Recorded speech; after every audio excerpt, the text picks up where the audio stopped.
Privy to this crime, Congressman Lindbergh stepped up and said in 1921, "Under the Federal Reserve Act, panics are scientifically created. The present panic is the first scientifically created one, worked out as we figure a mathematical equation." However, the panic of 1920 was just a warm-up. From 1921 to 1929, the Fed again increased the money supply, resulting once again in extensive loans to the public and banks. There was also a fairly new type of loan called a margin loan in the stock market. Very simply, the margin loan allowed an investor to put down only 10% of a stock's price, with the other 90% being loaned through the broker. In other words, a person could own $1,000 worth of stock with only $100 down. This method was very popular in the roaring 1920s, as everyone seemed to be making money in the market. However, there was a catch to this loan. It could be called in at any time and had to be paid within 24 hours. This is termed a margin call, and the typical result of a margin call is the selling of the stock purchased with the loan.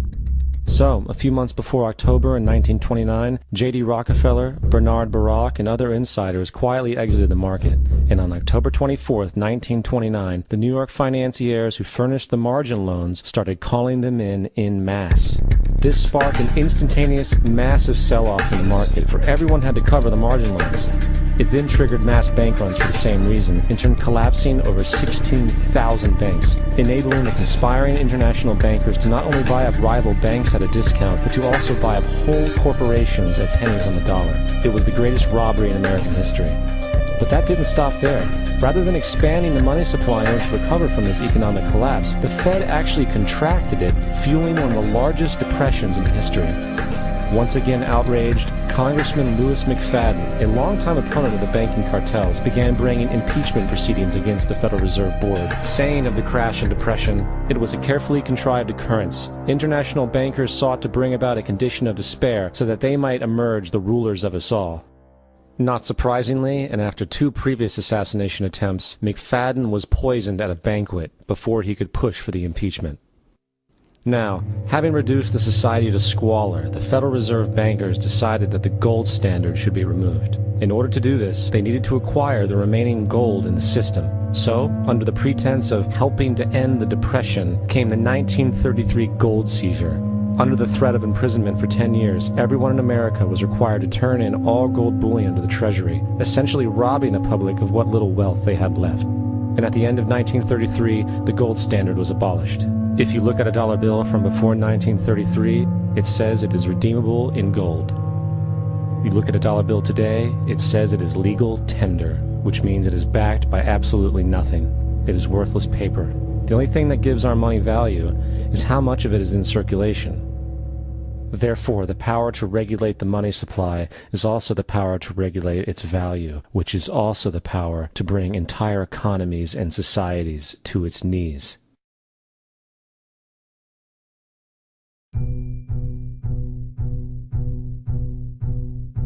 It's important to clearly understand, the Federal Reserve is a private corporation. It is about as Federal Express. It makes its own policies and is under virtually no regulation by the U.S. government. It is a private bank that loans all the currency at interest to the government, completely consistent with the fraudulent central banking model that the country sought to escape from when it declared independence in the American Revolutionary War. Now, going back to 1913, the Federal Reserve Act was not the only unconstitutional bill pushed through Congress. They also pushed the federal income tax.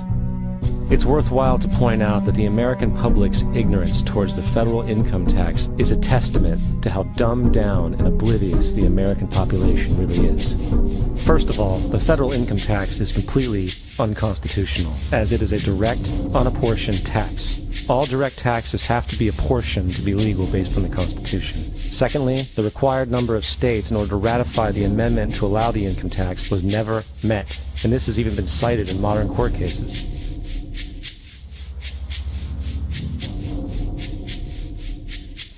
Third, at the present day, roughly 35% of the average worker's income is taken from them via this tax. That means you work 4 months out of the year to fulfill this tax obligation.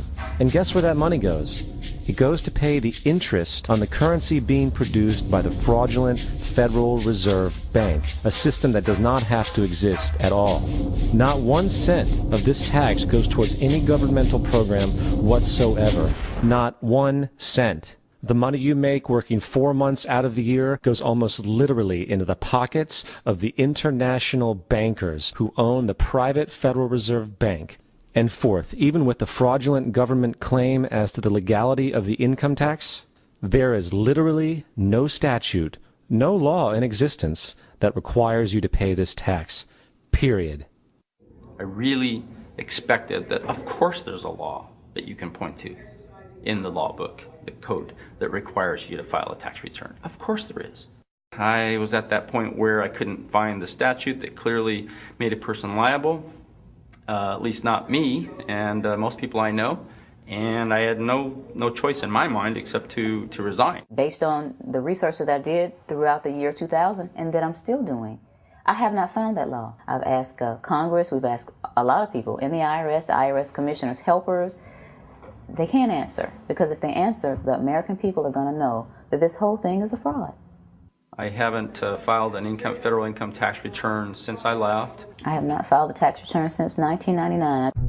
The income tax is nothing less than the enslavement of the entire country. Now, the control of the economy and the perpetual robbery of wealth is only one side of the Rubik's Cube the bankers hold in their hands. The next tool for profit and control is war.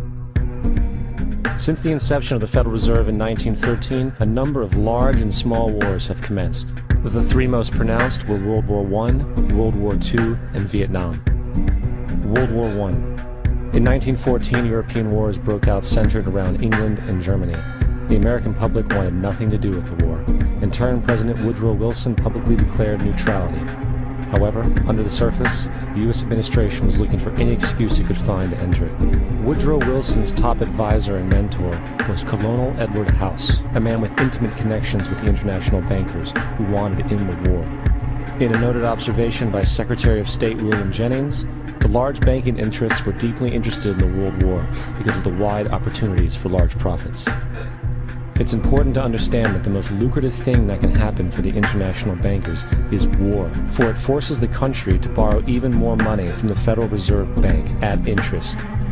In a documented conversation between Colonel House, Wilson's advisor, and Sir Edward Grey, the Foreign Secretary of England, regarding how to get America into the war, Grey inquired, "What will Americans do if Germans sink an ocean liner with American passengers on board?" House responded, "I believe that a flame of indignation would sweep the United States, and that by itself would be sufficient to carry us into war."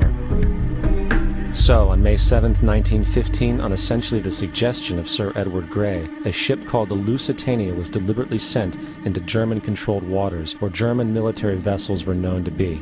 And, as expected, German U-boats torpedoed the ship, exploding stored ammunition, sinking it in 18 minutes, killing 1,200 people. To further understand the deliberate nature of this setup, the German embassy actually put advertisements in the New York Times telling people that if they boarded the Lusitania, they did so at their own risk, as such a ship sailing from America to England through the war zone would be liable to destruction. In turn, and as anticipated, the sinking of the Lusitania caused a wave of anger among the American population, and America entered the war a short time after. The First World War caused 323,000 American deaths. J.D. Rockefeller made $200 million off of it. That's about $1.9 trillion by today's standards. Not to mention the war cost about $30 billion for America, most of which was borrowed from the Federal Reserve Bank at interest, furthering the profits of the international bankers. World War II. On December 7, 1941, Japan attacked the American fleet at Pearl Harbor, triggering our entry into that war. President Franklin D. Roosevelt declared the attack was a day that will live in infamy. A day of infamy indeed, but not because of the alleged surprise attack on Pearl Harbor.